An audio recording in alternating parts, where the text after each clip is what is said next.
One of the things that I want to show you on this video, especially being that this painting is so quick, is how you can use Photoshop to design pop art yourself. Because I know for me, when I look at a painting, I see realism. That's how my brain kind of transforms that image. It's going to stay realism. I may soften things or such.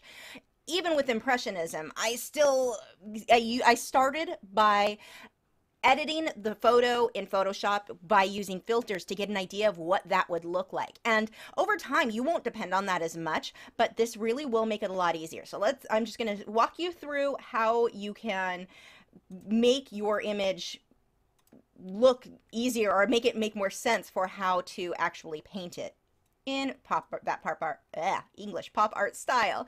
So let's start with the flamingo. This was the image that was actually one of our Patreon photos for August. So let's actually make that a little bit bigger, maybe a little bit bigger. I'm just highlighting that number at the bottom corner. If you are unfamiliar with Photoshop, this isn't necessarily a full tutorial on how to use Photoshop. You just have to jump in, and there are tons of great channels on YouTube. If you type in, how do I enlarge an image? How do I cut out an image? How do I whatever in YouTube, you're going to find people who know a lot more about Photoshop that can teach you how to do this well. And there are 20 different ways to get to that same end. So yeah, let's go ahead and show you what I would do first. Now, for this one, I could just put a filter over this, which gives me the look. I can go just from that. So we'll start with the easiest way to do this. I'm actually going to add a layer so that I don't mess up mess up or change. Whoops, that's not what I meant to do. Change both layers there. So I'm going to come up to the top here, layer, duplicate layer. And this is just a second layer of my base one. Now I'm going to go up to filter. I'm going to hit filter gallery. Now this is the Photoshop, it's whatever the current Photoshop is. And it's already, because I used this cutout last time already, I'm going to change the size so I can see it better. And that's just this bottom left-hand corner. You can change it to whatever size you want. But you've got the filters up here on the side. You can try different ones. You've got paint dogs. This is also really good if you're having a hard time with your values, seeing what's light, seeing what's dark. This is really a good thing to play with. So you've got tons of different ones, and I think you can even download more. But the one that I use for pop art is Cutout, and that is, for me, up in the middle top. And already, that alone is all I need to see in how the colors kind of glob and are sectioned off. Now, I never copy it exactly. I just go with this for close to kind of see where the solid colors are, because the colors, when you paint them, and you'll see this when we get into the painting, they're very flat. You don't have that three-dimensional layering really that I get when I work in realism. So here, this allows me to see where I would cut out light and dark areas. And it makes it so easy. Now I could paint that background, and this would actually make a really cool painting all in its own. And like I said, I don't have to copy it exactly. I'm not going to sit there and trace things, or you can use a projector if you need to for getting your general outlines, but I don't worry about every color shift from the light to the dark being exact. I just go for close to give me an idea of what that would look like. So that is one way to go. I'm going to hit OK, and that saves that layer as looking like the cutout or the pop art. Now what I'm going to do is another way, show you how you can just design a photo like this where you're changing the background up for your actual artwork. Now here, I knew I wanted to work with teal and white. I didn't have a sample of what I wanted. I wanted circles, but I just needed to get an idea of what those colors were going to look like. And my canvas size is a 16 by 20, so the dimensions are the same as what my canvas I'm going to be painting on. So what I'm going to do is drag this image, apply it over here, and now I'm going to hit Control T, and I'm going to hold down the shift bar while I size this, drag this. If you don't hold the shift bar down while you're dragging this, it will change the dimensions, and I definitely don't want that. So I'm going to let go of shift bar, drag this where I want. You can see it's very pixely. Go ahead and enlarge this at this point. It's okay. It's going to smooth out once I hit enter. And that's about, yeah, we'll go with right about there. So I'm going to go ahead and hit enter. Now it clears back up. And now I'm going to cut this out. I'm just going to move that guy. I don't need you anymore. Okay, so I'm going to come over here to this cutout tool. Make sure that's the one I want. Yep, I'm using the polygonal lasso tool. And like I said, there are so many different ways that you can get this end result using masks. It's way easier if you're using a tablet, like a Wacom tablet, but that's not what I've got here. So I'm going to enlarge this a little bit. I'm going to go to 14%. Yeah, that looks good. Okay, so what I'm going to do is start cutting this out. Whoops, that is not what I wanted. So I'm hitting, I don't need this to be perfect. If you are bad, I'm just using my mouse. I'm not using a Wacom tablet because I know most of you probably don't use those unless you're into digital art. So we'll keep it as simple as possible. And I'm just dragging this along and hitting the left button on my mouse with each step. Now, one thing that I have learned with Photoshop, sometimes it will decide if you take too long between making clicks or just randomly it hiccups and wants to cut things to where it kind of, I don't know, it just messes up. So I do this in chunks so that I don't have to start from scratch if it messes up when I'm outlining this. So I've outlined that. I'm just going to hit the delete button.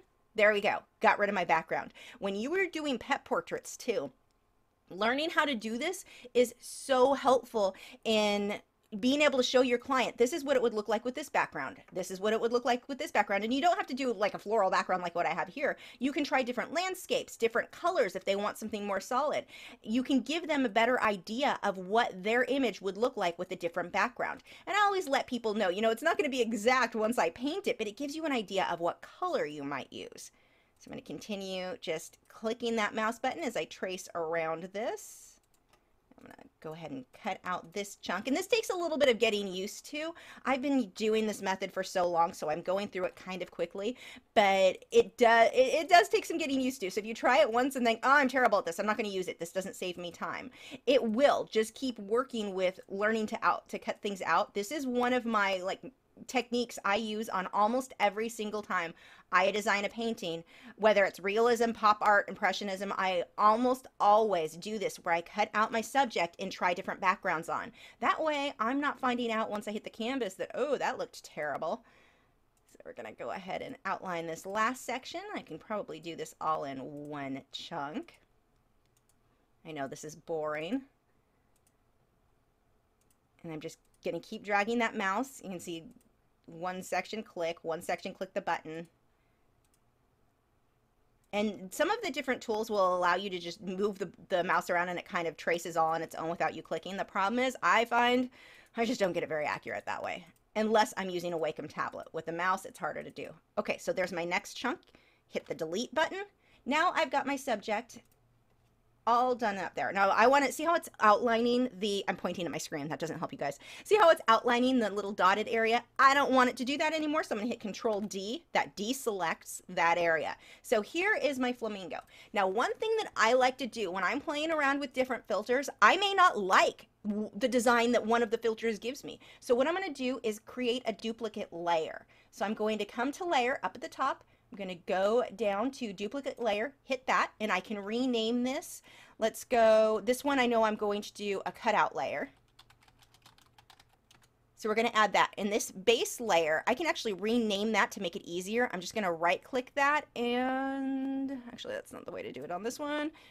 Double click, there we go. I'm going to name that my base layer, just so I know that's, you know, my basic, my main layer. And I'm going to drag that on the little timeline here on the bottom right below my background. That way the only one you're seeing now is this one here. And the reason that I did that is if I make my layer here and I'm not sure if I like it, because sometimes I'll try different filters, I can have a different image here without having to cut that guy out all over again. I don't want to do that. Another real big tip, save your project every so often.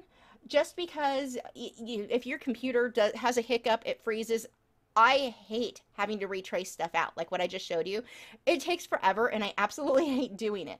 So that is definitely something. Make sure you save your work as you're working. Okay. Okay, so now we are going to change the filter just for the flamingo. And you can do this with the background too. They're just separate files right now, or separate layers. So I'm going to make sure the cutout layer, the one I want, is selected. I'm going to go up to the top, filter. Going to go to Filter Gallery. I need to make that much smaller so I can see what I'm doing here. Try 25% works well. Now, you've got several filters up here. Mine's already defaulting to Cutout. Cutout is right here, so that is what I have selected. And I have all of these options over to the side here where I've got layers or number of levels edge simplicity, and edge fidelity. Normally, I put my edge levels all the way up to 8, but you can play around with that, slide that around and see what changes. Like for me, I wanted to see what it would look like with more colors, more layers, more detail basically. So that's why I've got mine all the way up to 8. And we can see if you mess around with edge simplicity, you get a little bit of variation there. I keep mine all the way down to the bottom in most cases, but you can play around with all of that. And then you would hit OK or cancel. If you don't like the way that filter looked, hit cancel. And you can try different filters. Some of the different filters look really good for different effects. If you're trying to do something that is a little bit out of your comfort zone, try one of these filters and see if you like how it looks. And then, of course, you're going to make adjustments on your painting, but it can give you some different ideas. So I'm going to hit OK because that is what I want for that. I want to show you another thing that is so helpful if you are a pet portrait artist. I'm sure you've heard this before where people are like, oh, I really don't want to spend $500 on a portrait, not considering the fact that it will take you weeks to finish said portrait. So one of the things that you can do is take a photo of their dog, and a lot of people love the pop art style with the pet portraits. So let's take, this is my studio assistant number 1, and I can even add, let's go back to filter gallery. And I'm going to do the cutout on her. Whoops, let's make that smaller so we can see what that would look like. But I can mess around again with the number of levels and see what that would look like if I made that photo in a pop art style. I can even leave the background how it is, or I could change it. But you can get some really neat looks for pet portraits. And I would recommend have a few of these styles on your website so people can see what that would look like. But you don't have to have a great photo either for painting in this style. You can mess around again with your number of levels. I, as usual, will put my number of levels up pretty high and my edge simplicity low. So that's one idea for a pet portrait, and that would look cool. And now, if you look closely, there is a lot of detail in her fur, in her face. I probably would not include that much. Actually, I didn't. I used a similar photo. I'll have that pop up on the screen so you can see it. But I painted her in a similar photo with similar backgrounds, and you can see I made my edges much, much more simple when I did the actual painting.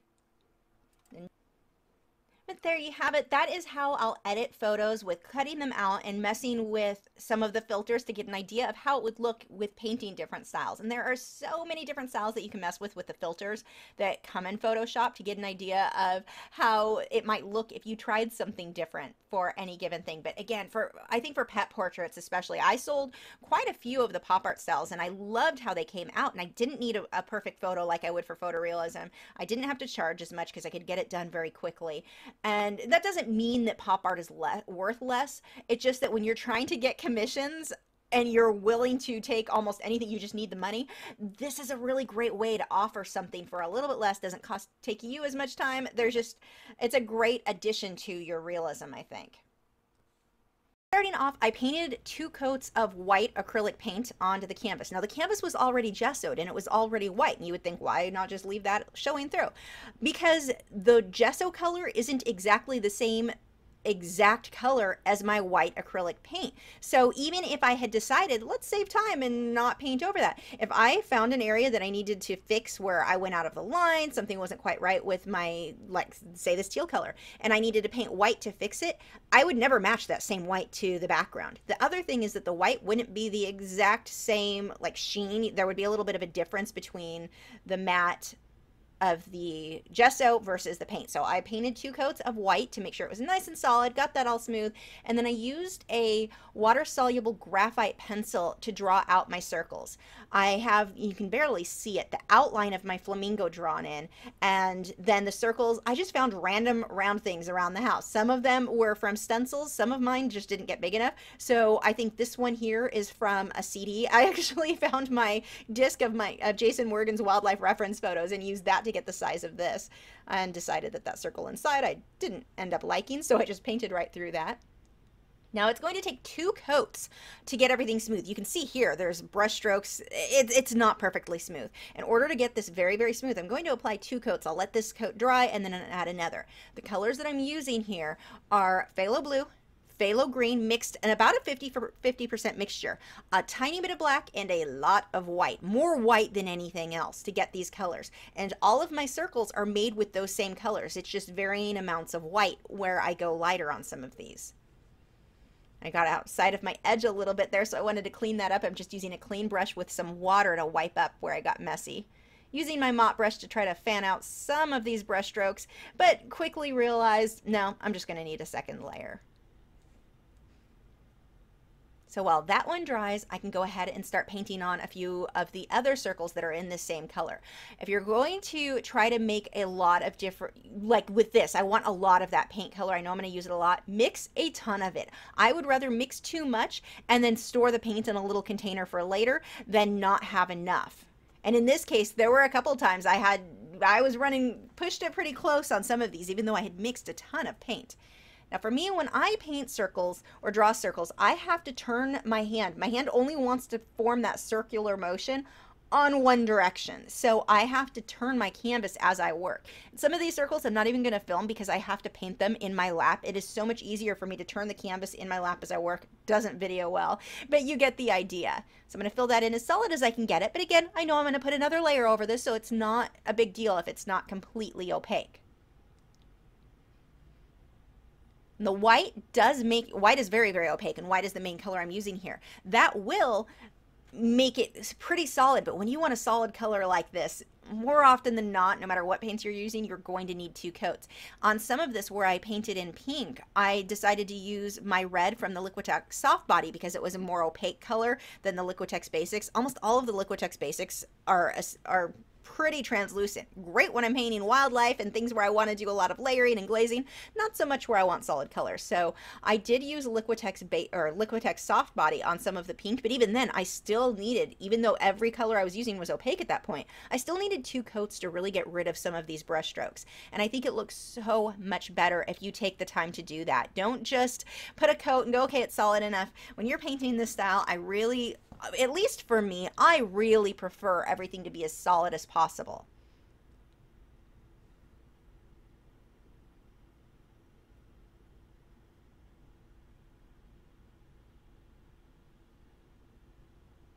Cleaning up that edge again there, because if I have too much of this color over the next circle, even though the next circle is fairly opaque, some of this color would still kind of show through a little bit. So I do want to keep those edges clean. And that's the big thing with this style, is having the control to keep your edges clean. 2 tips, painted a few more circles in there.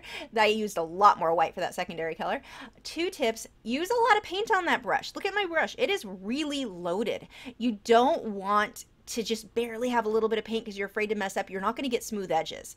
So that's one big thing. The next is if you use your brush to mix your colors, if you're mixing it with the same brush you're going to paint, after you mix your color, wash the brush, rinse it out in water, and then, kind of wipe any excess off on a paper towel, and then reload the brush. Because what happens when you mix the paint, especially if you're mixing a lot like I did, your brush ends up almost having the end like a Q-tip. It's just this huge circle blob.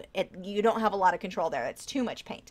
So mix your paint, wash your brush up, but load it really well too before you start painting.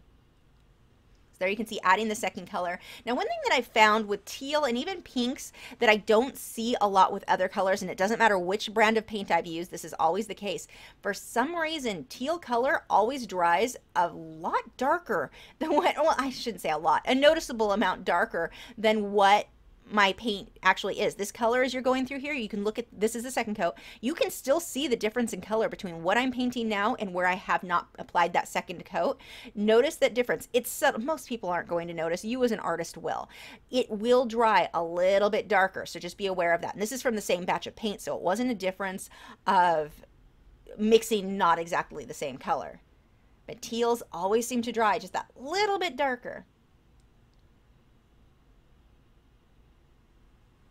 And the reason that I used a water-soluble graphite pencil on this is I didn't want my graphite lines to show at all. And when you use graphite, you normally will be able to see them through your acrylic paint, even with a lot of the opaques. So I only use the water-soluble graphite when I get to that, just to avoid that. Now, the downside to that is that when I varnish this, I'm probably going to use a spray varnish for the entire thing. Normally when I varnish an acrylic paint, I use a light coat of a spray varnish, and then I go over that with my Liquitex gloss varnish. I like the finish. I get better with that. I don't think I'm going to do that on this one, because if any area that I didn't have a good base layer of the spray varnish and the painted on Liquitex varnish, that can smudge that, and I am not going to be able to fix that. I'm not going to be able to get rid of it. I've had it happen before. So whenever I use a white background like this, I'm going to use just a spray varnish for the whole thing. I actually just ordered a Grumbacher, I'm not saying that right, one that should be here in a couple of weeks. So I'll do another video probably showing you guys or talking about how I like that one. I've not tried that specific brand, but it's just going to be safer for me with this white background. If there's even a slight minor smudging on a normal painting, a landscape, anything like that, something slightly smudges, I don't even notice it. But when you go up against the white, just the most minor smudge looks horrible. So I'm going to switch to 100% spray varnish when I do varnish this one. You have to be careful with white canvases. It's just so easy to have scrapes and smudges, and that really can ruin a painting. So be very careful with anything where you leave a solid white background like this. Really baby those. And if you're taking them to art shows or for a gallery, for a showing, something like that, make sure you've got that protected. I use those felt covers. I've shown you guys before on my studio tours, but I use a cover over mine to make sure there's no scratches or smudges. I'm speaking from bad experiences, hopefully saving you guys from having that happen, because it is just heart-wrenching when you basically ruin a canvas when it gets a smudge over the white. Once that's varnished, you're really, depending on the varnish you're using, most acrylic varnishes you don't really remove, and if you do, you can end up with more smudges when you're working against the white. It just doesn't end well. So be very careful with those canvases that you don't have damage happen or anything like that. Any other thing, like I said, a landscape. If there's a slight smudge or a slight scrape, you may not even notice it yourself. So it's not as big of a deal, but it always scares me when I leave something white like this. The same thing when working in colored pencil. You can have, it's just too easy to have mistakes. So be extra, extra careful with those. Treat them like eggs. Not cooked eggs, the ones that would make a mess. So here I'm even a little bit lighter.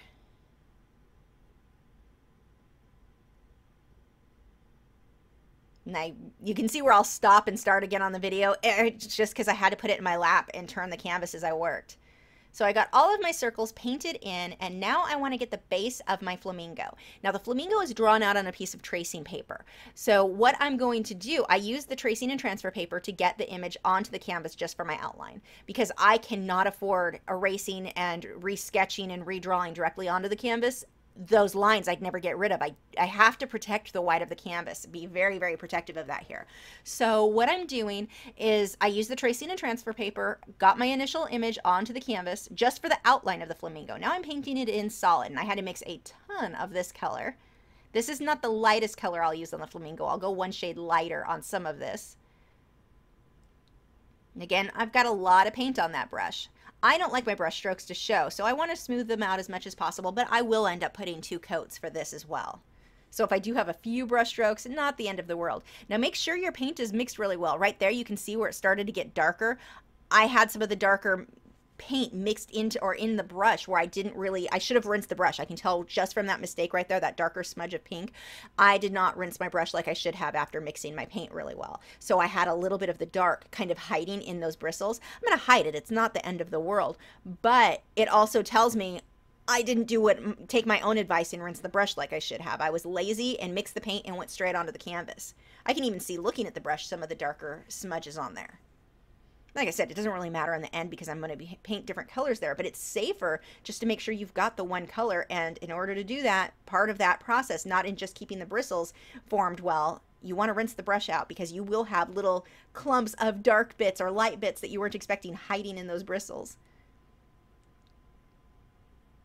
Now, one thing I'm not really careful about when I paint in this style, if I go a little outside of the line, I don't care. It doesn't matter. I'm going to outline everything with black anyway, and if it's not perfectly shaped, exactly like my reference photo, it really does not make that big of a difference to me.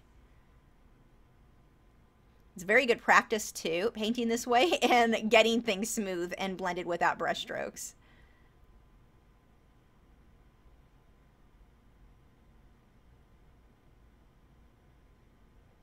I've got to make sure those edges are clean. Now, I will come back through with black to outline a lot of this, but I really want to try to keep those edges clean as much as possible, especially given I don't know for sure where I'm going to put the black until I get the rest of the flamingo painted in. If you're getting little sections where the edges look almost fuzzy, like you can see the little dots of white of the canvas showing through, you need more paint on your brush.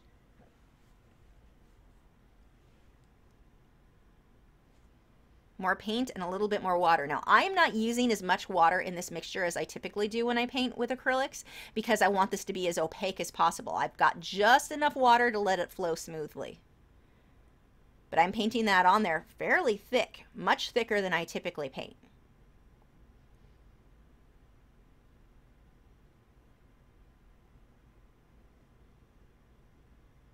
You can see, for the most part, I'll outline everything and then I can be a little bit looser while I fill that in.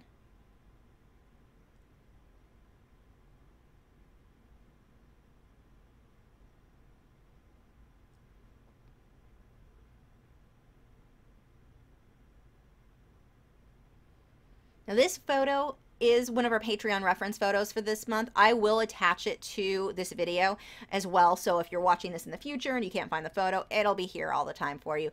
But you're welcome to copy and you're welcome to do this design and to use the pop art style. But if you're going to work on this one, you can copy it exactly with the circles for your own practice. But if you want to sell it, make prints, that sort of thing, make yours a little different. Change your background, because I will have prints available of this one. I will end up selling this one. So, you know, no one wants an exact copy of their work all over the place that they're selling, or especially making prints. So make yours a little bit different. Try, you can do stripes in the background, would look awesome. There's lots of different patterns you can do. Just experiment with making yours different so it's not just an exact copy of mine.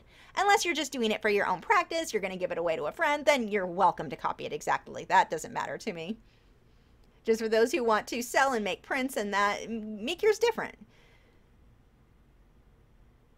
And like I showed you in the beginning, you can play around and see what colors you think might look good with the flamingo before you actually do your project. So see if purples look good, if you like how that looks, or yellows. You can really experiment a lot with different backgrounds.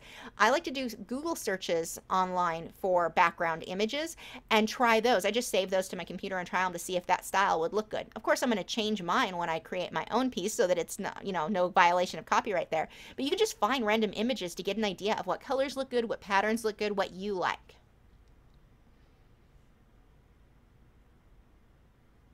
You can also get stencils. Stencils, when you're doing this sort of background, are so fun. They make everything so much easier. Unfortunately, none of the stencils that I had here really fit what I was looking for, so that's why I just went with the circles. But you can do a lot of different stencils that you can find. It's usually in the craft section of art supply stores. They'll have them for painting walls and such. You can draw those out like I did here. I just used a water-soluble graphite pencil, and some of these, the smaller circles, were done with stencils, and I just used that circle to trace around it. So now that that's all filled in, I'm going to let that dry, or you can even take a hairdryer to it, dry it, and put another layer to get everything nice and smooth. I just keep working over that, making sure I've gotten rid of as many brush strokes as possible. It'll make the less brush strokes I have now, the easier my next layer will be.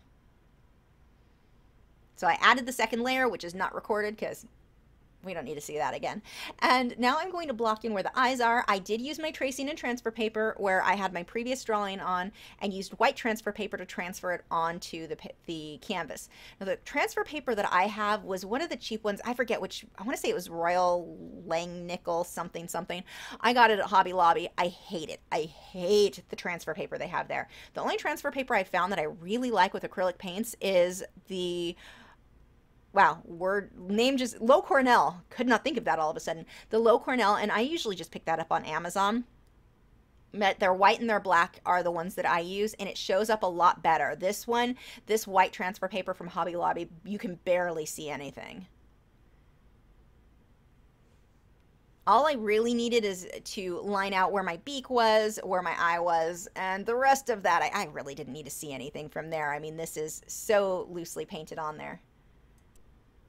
Or loosely based on the reference photo, I should say.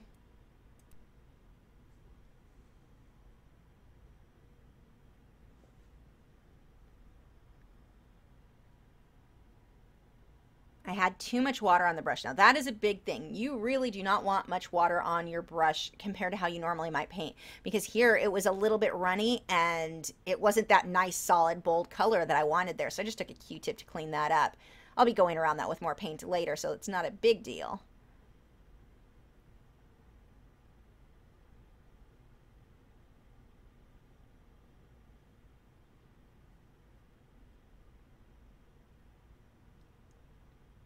But check your paintbrush. What I typically do, and I wasn't doing it here enough, and so I had that happen a couple of times because I got lazy. I was painting late at night, so I wasn't thinking clearly. But typically I have a stack of paper towels that I will just dab the paintbrush on after I load the paint, especially if I've recently rinsed out that brush with water. I will dab it a little bit on the paper towel to soak up a lot of that excess water.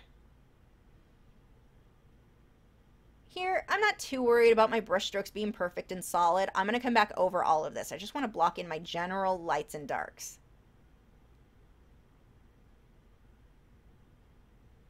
So my base here is just a gray. I'm going to end up mixing some of a deep violet and phthalo blue and white to get a more kind of purpley gray color for some of this later on.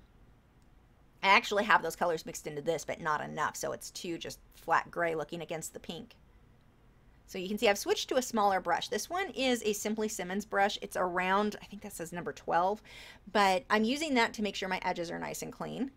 And especially here on the beak, because that is the black. I mean, I'm not going to have a separate line really going across there, so I really need this nice and clean. If you don't have enough paint on your brush, you're not going to get these clean edges. You're going to get kind of bumpy looking edges.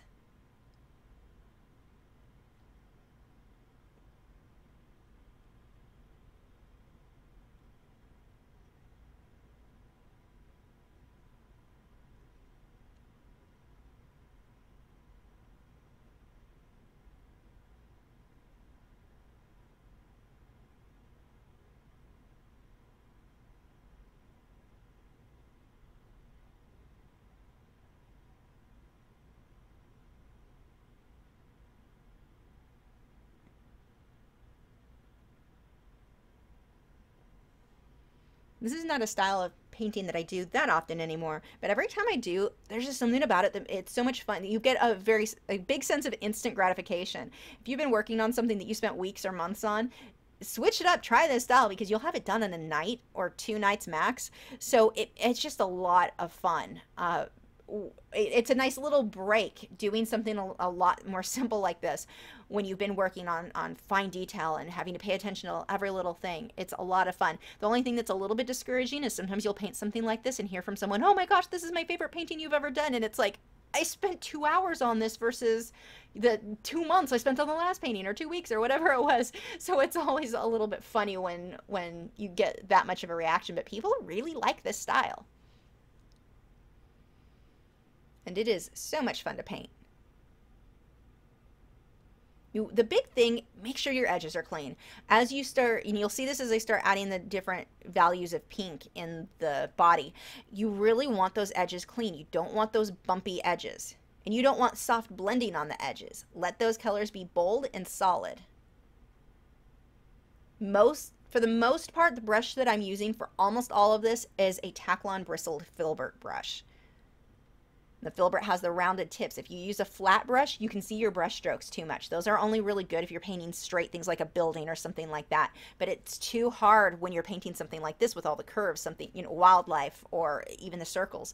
Those brushes aren't usually going to be the best choice, the flat brushes, for most of this. For the majority of this, I'm using that filbert. Even the round brush I don't use for that much unless I get into the smaller detail, because that tends to leave more brush strokes. Where I want things really solid, these filberts are wonderful.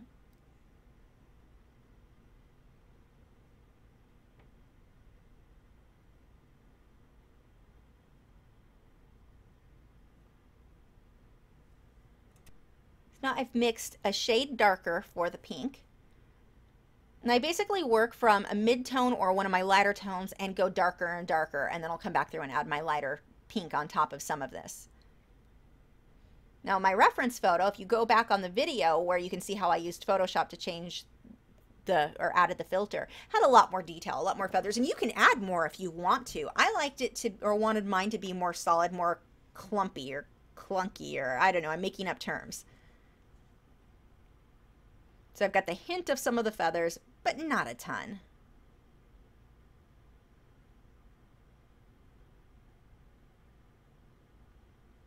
But even here where I've got these kind of sectioned dotted areas, I need those edges clean.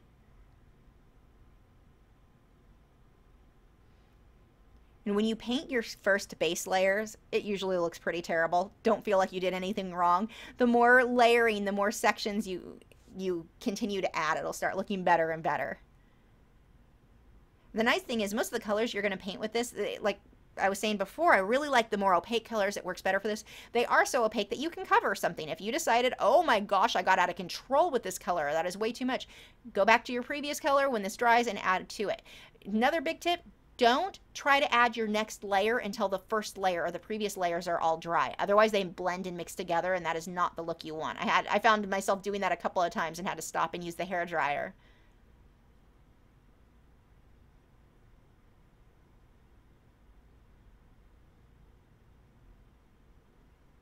Now, I had always loved the look of pop art, and I'd see other artists do it, and it's like, how are you even seeing that? My brain just does not look at the photograph and see the lines that you're painting, the shadows that you're painting. I can't see that. I've seen portraits done this way that are amazing. My brain just doesn't see it. And so I was so excited when I figured out how I could use Photoshop to show my brain how to add these lines. And I'm not as dependent on it anymore. I still use Photoshop to make it easier on myself, but I don't find myself as married to that reference photo as I was when I first started painting in this style. You will get more comfortable, and your brain will be able to look at the lights and darks and go, okay, I can see where I will clump this and make this one solid area of just the one color.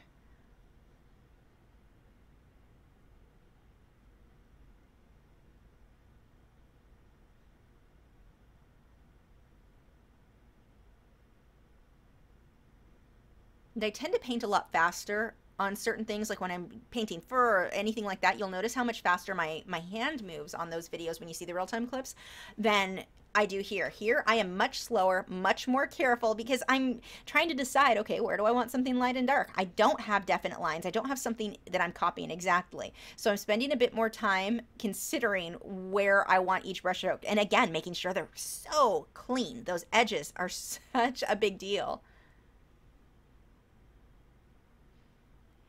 And this second layer that I'm doing here, this darker coat, I will, once this dries, I'm going to put another coat of this on top of it to make sure that I don't have any brush strokes. Those brush strokes are more obvious when you're going up against the white of the canvas. Here it's not as bad because I've already got the base layer of pink, but it's still just more than what I like to see.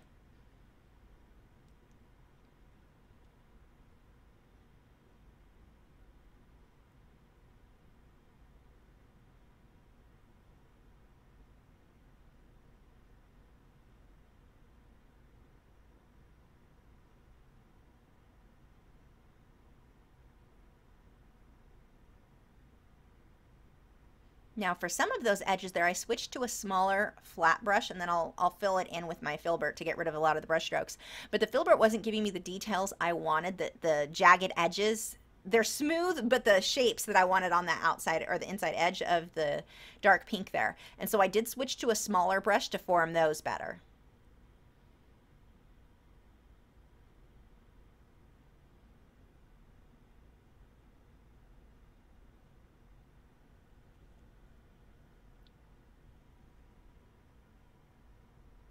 This is a good stage to look at and see, it doesn't look very good yet.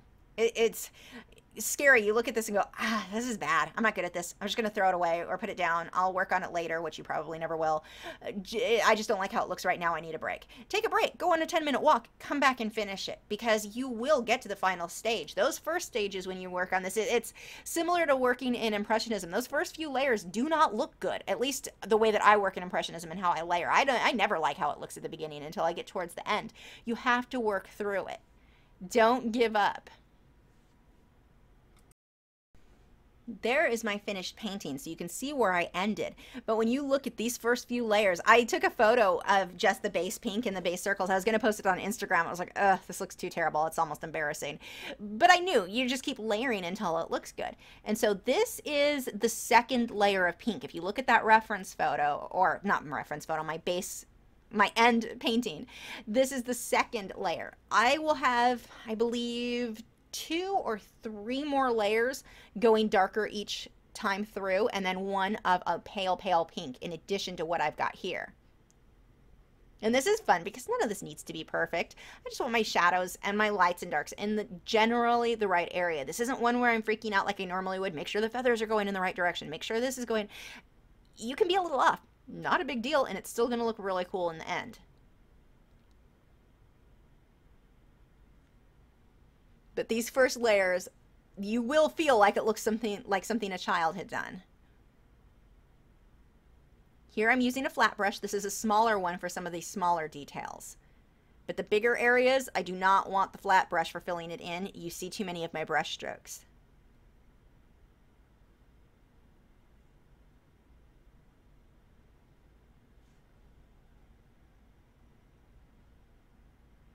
And if you're uncomfortable, you're just still kind of like, I don't know where to put brush strokes, you can copy. If you put a filter over that in Photoshop, you can copy it exactly if you want to. I don't think it's necessary. And for me, I don't put quite as much detail at all as what comes out in that reference photo. But if you feel safer that way, if you're so used to working where you copy your reference photo exactly, you can still do that with those. I've added a little bit of a red oxide, which is a darker red, into my regular pink, which I'm mixing the red and the white. And you don't have to have the same exact red, the same exact everything I do. To get teal, that's generally always going to be phthalo blue, phthalo green, and then any white or black to make it more of a grayish tone like what I have. But for different pinks and on the Flamingo, you could use oranges and no pinks. It doesn't have to be exact to look very similar or to look good. You don't have to, don't feel so married to your color. A huge myth that people seem to believe is if I knew how to mix the right color, if I put the right color in the right place, that's what's going to make my work look good. Yes, color is dependent on some things. I'm not saying it has no importance. I'm just saying so many people, especially when they start off, they're so worried about it has to be the perfect color to work. It doesn't. It really doesn't. Close is good. Your values are what is more important in most cases. And values, it just means how light or dark something is. Get that contrast where you need it. So there's that lighter pink. This is the lightest color that I used on this. And I'm adding it in just a few areas. It's not even what the reference photo has. I just thought it'd look better if I added a few blobs of white. Well, not white, pale pink. And all of this, the entire body, it's all the same color. It's just a difference of how much white I have versus how much of the different colors of reds or the red oxide in some of this.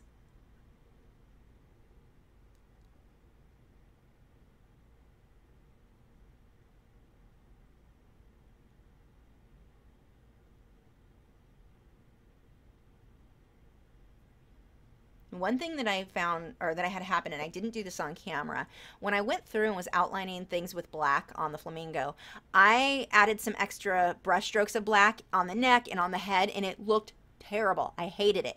Not a big deal. Let it dry completely and then paint over it. Don't be afraid of making mistakes with this because of the way that you can just work back and forth.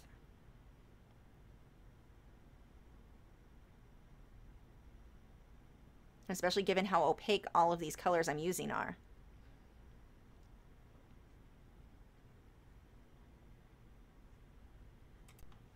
Now at this point, I thought the layers I had of the darker pink were dry all the way, and they really weren't.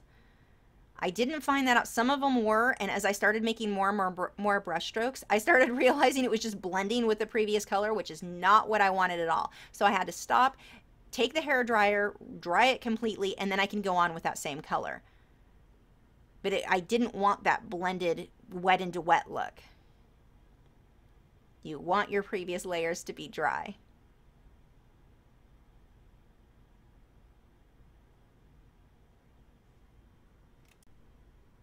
So after taking the hairdryer to it, I can go back onto this and it just shows up so much more bold. Put another layer over where some of that was blending. You can see I'm using that smaller brush now. This one is a flat, but it's a smaller section, so it's not as hard to hide or get rid of brush strokes as the bigger sections were. So I can go with a flat there versus a filbert, and it gives me some of those sharper, tiny little edges.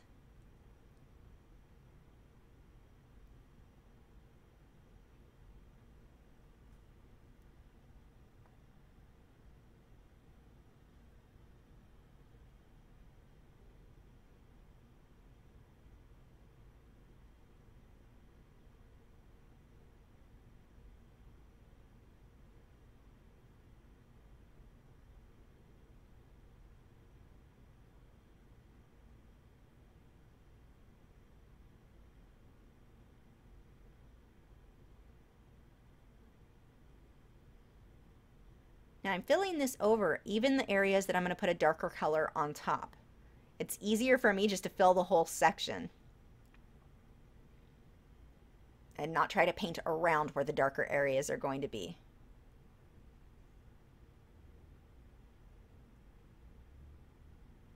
And a lot of these shapes I'm making are very random. I mean, I'm looking at the reference photo as far as where lights and where darks go, but the shapes, not even close to being exact. I don't feel that's important at all.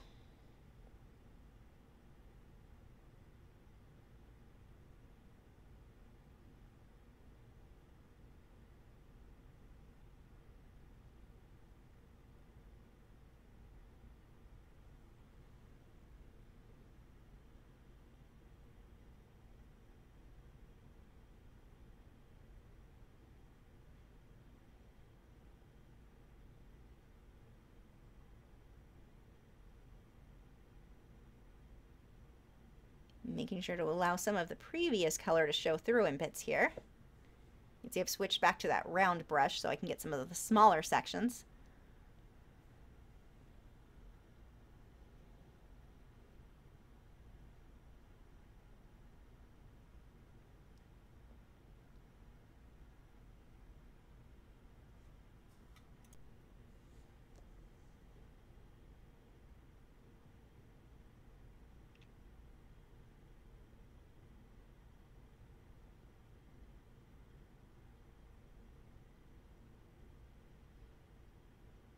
When you're doing this, especially if doing pet portraits, as fast and easy as it is, don't get sloppy. Sloppy looks terrible. That's the key here. Keep everything clean. Very controlled.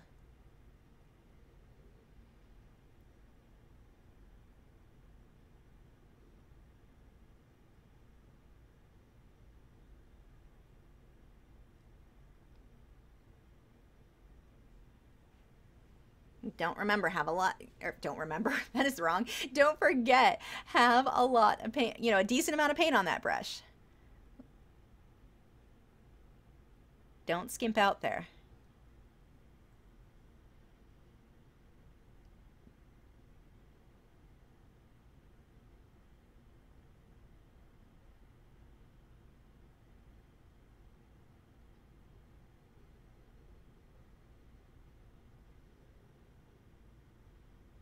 And that area too, I did 2 layers. You don't really see that in the video, but I let that dry and then I put a second layer to make sure it was nice and solid.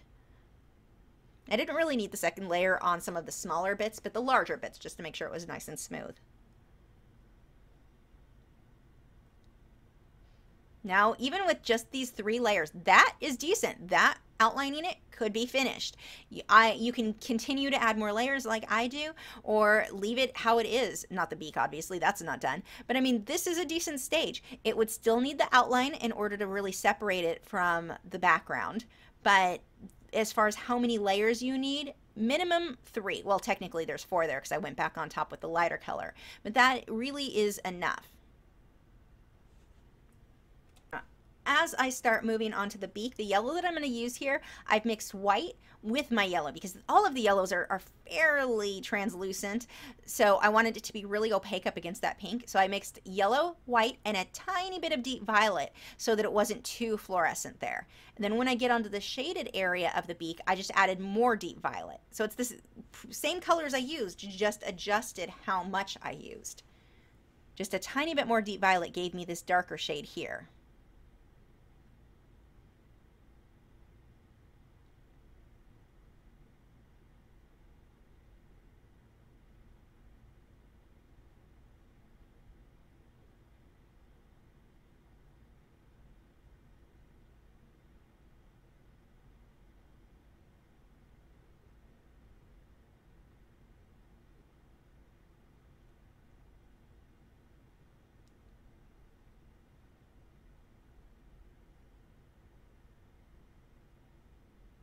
Now the way that you paint this, you are going to be so controlled. You're not super messy. So if you had wanted to paint the beak start to finish first before you did the body, you could have. This isn't one where I work necessarily from what's farthest back and come forward. I mean, I did my background first, but you can work in a different order on it or on a different area with this safely.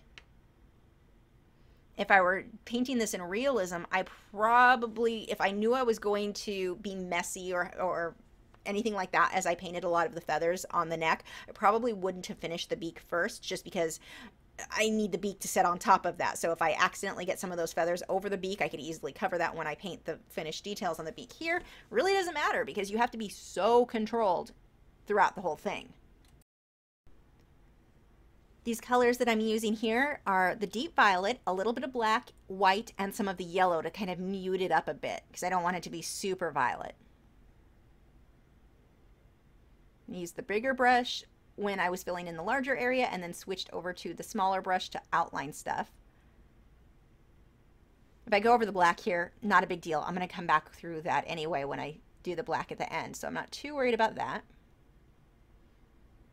My big thing that I don't want to mess up are the pinks and reds that I have for the body, because those areas are pretty much done besides outlining.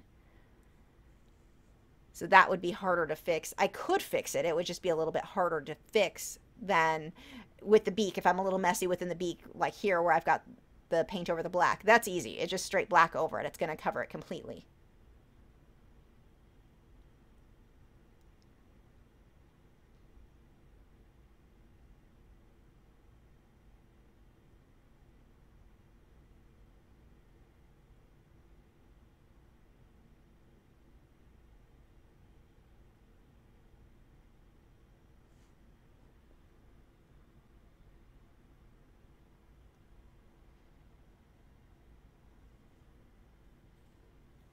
Now, typically when I'm working on wildlife, I blow the reference photo up really big so I can see all the details. I don't do this on that. This one, the monitor was fairly far away from me. I didn't have it blown up. It just doesn't need to be that exact.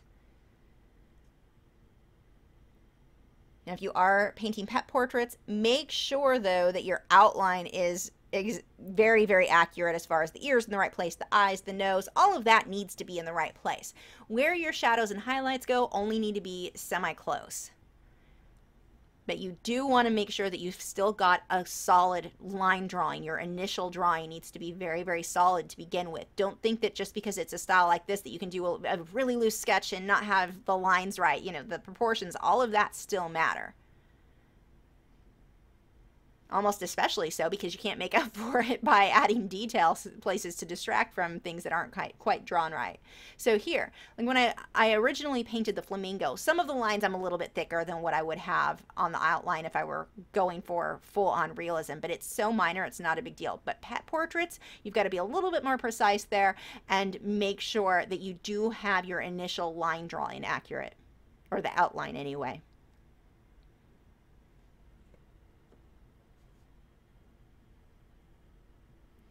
So this aqua color that I'm using for some of the highlights, it's just the same paint I used for the bubbles, or the circles, whatever we want to call them.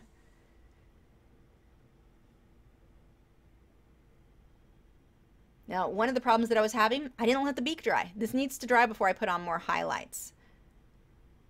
The black, not a problem. That's going to take over everything. But before I put some of these highlights on, I do need to let that dry first. I'm definitely getting a bit of that wet into wet blending going on there that I don't want.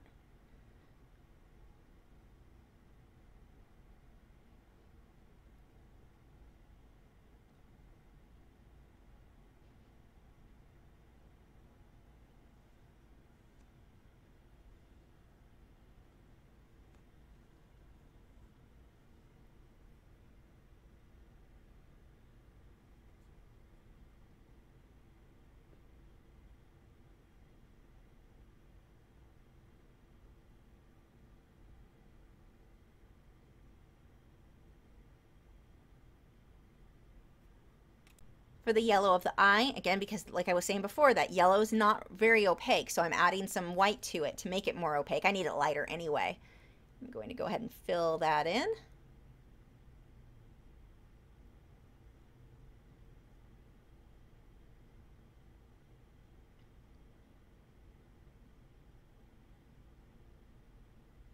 And this starts getting to the fun stage for me because you get to where you've got everything mostly blocked in. You just start making lines and little details that you think might make your piece look better. You're not necessarily focused so much on your reference photo anymore.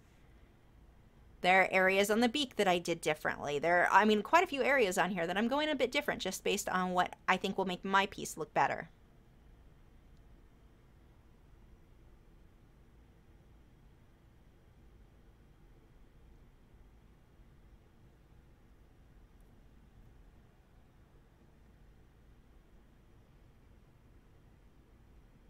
So one more color darker.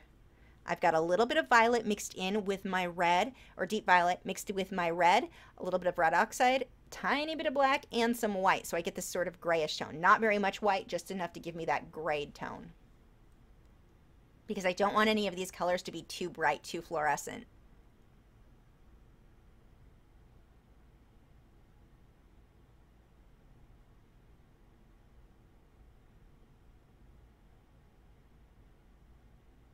But I'm definitely not sitting there either trying to color match exact to my reference photo. Go for close, what I think will look good. I don't necessarily like how pink my reference photo was. I wanted a little bit more of an orangey pink on mine. I toned that down a tiny bit so it was closer, it was a warmer pink than the cooler pink that I initially had on that photo. So things like that you can adjust. And sometimes I'm just kind of playing with it where what happens happens. I don't care if it's exact. It doesn't need to be exact. My values are what matter more to me. And for the most part, my color palette is fairly limited. The colors that I'm using right now are the same colors that I used on the lighter pinks. Well, with the addition here, I do have a little bit of black and a little bit of deep violet. So I did add one thing or two things. But for the most part, most of these layers where I go from light pink all the way to the darker pinks are the same. It's just a matter of how much of the color versus how much of the white that I'm using. But keeping that limited color palette, you're pretty much guaranteeing all these colors go well together.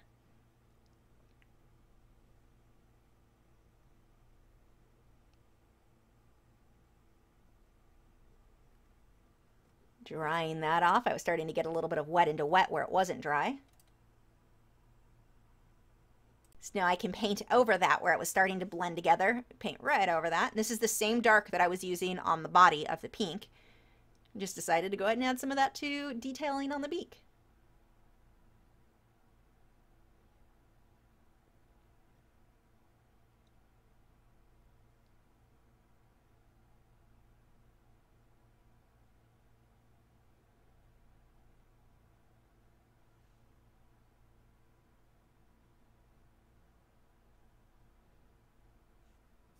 I'm going to use that same dark color just with a smaller brush to work a little bit more detailing around the eyes.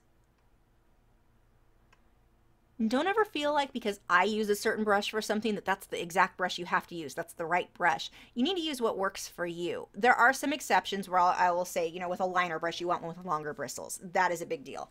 But other than that, I mean, if I'm using a brush that you're like, it's too big, I'm not comfortable with that, I would rather use a smaller brush, then use a smaller brush. Use what you are comfortable with. The more you paint, the more comfortable you're going to get with different sizes. But I find myself now, if I look back to how I painted when I was younger, my brushes were a lot smaller in general than the brushes that I'm comfortable working with now. Now I'm able to use a larger brush and get smaller details with that brush. But I wasn't able to do that in the beginning. It wasn't because I was bad or doing something wrong. I just needed more practice. So use what brush you find to be comfortable for you. Obviously, I recommend the size that I'm using, but don't feel like if you're failing in some way if you're not using the same type of brush, the same size brush that I'm comfortable with. Getting more of a shadow under the beak there. I switched back to my smaller, flat, Taklon bristled brush. You don't really need to worry about brush strokes too much at this point. Once you get to where it's these little areas, it's pretty easy to get rid of brush strokes. It's the bigger areas that tend to be more of a challenge where I really want to stick to that filbert. And again, the flat brushes tend to leave brush strokes more than gosh, I can't say words. Flat brushes leave more brushes than a that still didn't come out right. One more time. Flat brushes leave more brush strokes than a filbert brush. The brush that I'm using right now, it is a white Taklon bristled brush. It's an angled brush though. So the edge is flat, but it's at an angle. And this one's really nice for doing line work like this. I'm using black that is thinned a little bit with water, but I have to be careful. Too much water and it's not going to be opaque. It's not going to flow right. Not nearly as much water as I use when working in realism. The other thing when I paint like this, I don't want it perfectly outlined with the thin little black line. I want big, bold brush strokes when I outline this. And I want variation where some areas are bigger or thicker, some areas are thinner. That is a huge, huge thing and making this look cool with that outline. But definitely be bold with it. So here's one of my thinner areas. As I move onto the back, you can see that on the finished painting, how thick I go.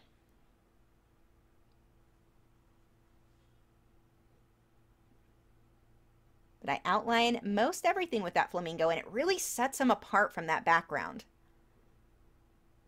So even if I had used a background that had a lot of pink, a lot of the same colors, this outline will just push him forward.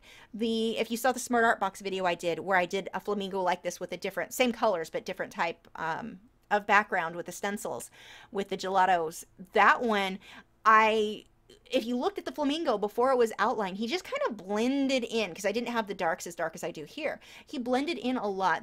The hue or values were too similar to the background. But once I go through there with that black line, it just sets him apart so nicely. It's like that final touch, that cherry on the top that just finishes it.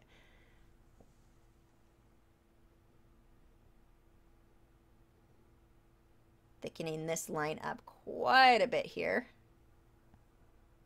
It's not so obvious in the video, but when you look at it in person, that line is really bold. It really stands out.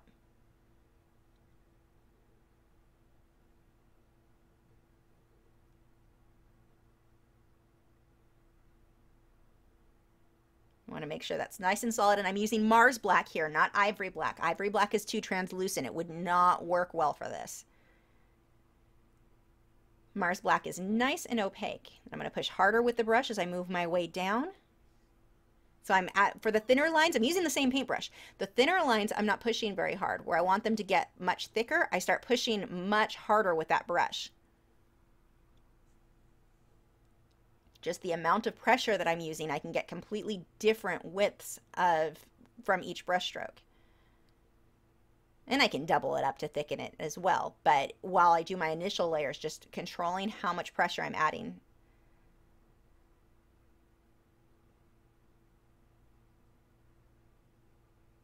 Make a few squiggles in here. The funny thing is there's no black in here on the reference photo that I made with the pop art filter or the cutout filter that I showed you in the first part of the video. But when I did this on the Smart Art Box, I really liked how it looked when there was some black in here. So that's why I added mine here. And I thought I would like how it looked on the back of the head and the neck and changed my mind later. Again, that was done off video, but didn't look as good as I thought it would there. But here on the wings, I really did like that. So here's a nice thin line, and then it'll get thicker as it moves its way back towards the back of the head and neck. Thickened it up right in that section.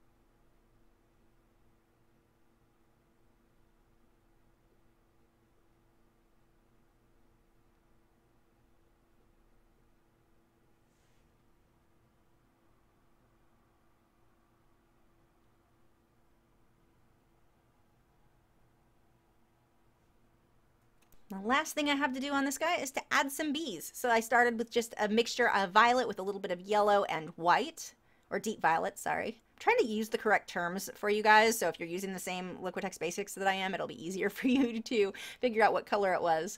But I have a tendency to just call all greens green, all magentas or deep violet or any of those. I call them all magenta. So these are my bodies. They're not perfect. They don't need to be. I just need them for someone to look at that and go, okay, it's a bee.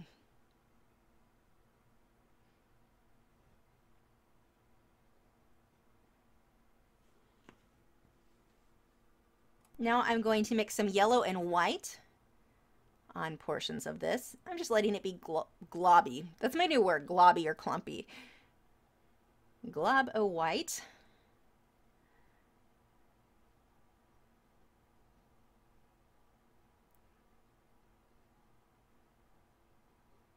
This is kind of muted. It's not as bright yellow as what I'm going to end up going with. I'll put some highlights of a brighter yellow, but this gives me a decent base.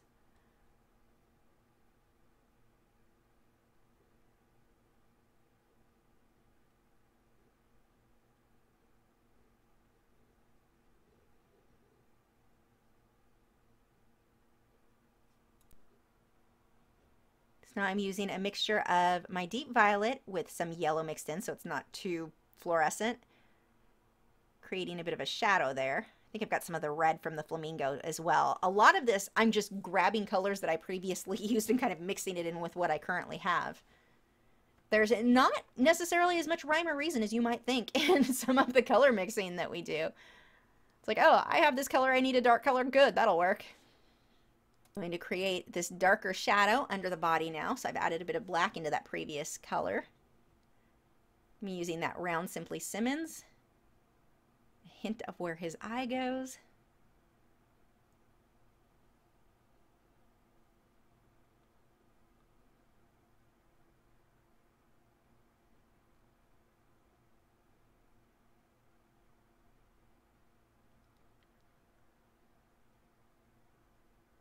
And you can definitely be more precise than I'm being here. I'm kind of looking at a reference photo that was probably about 10 feet away from me, going, okay, there's something dark over here. Let's paint a dark glob. Here's a hint of a leg. Let's throw that in there too. But I couldn't really see a lot of details from where I was. These are small. I just kind of needed an idea of where the lights and darks go. And of course, to make sure I have yellow and black.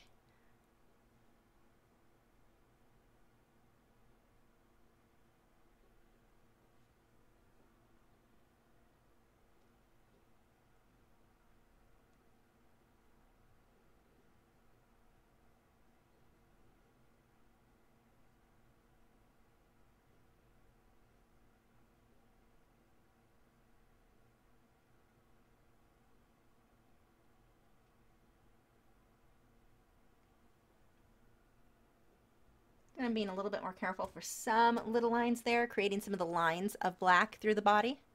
I've also outlined or lined in where the wings would go. Now, normally if I was painting a bee, I wouldn't have definite dark wings like that, but it works for this. You want those outlines like what I've done for the flamingo.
An outline for the wing.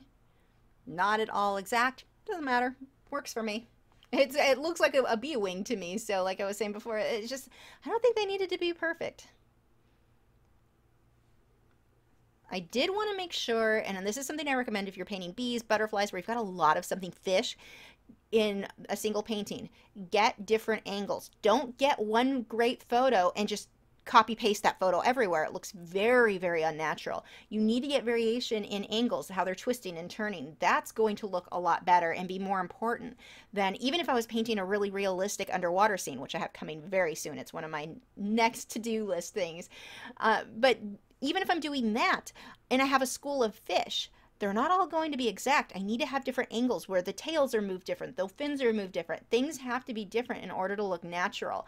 One thing that I used to see a lot when, maybe it was just because of being in Southern California, I don't know if everyone would have seen those a lot, but back in, I'd say the 90s, early 2000s, marine life stuff from like Christian Lassen, Weiland, they were really popular. They were everywhere.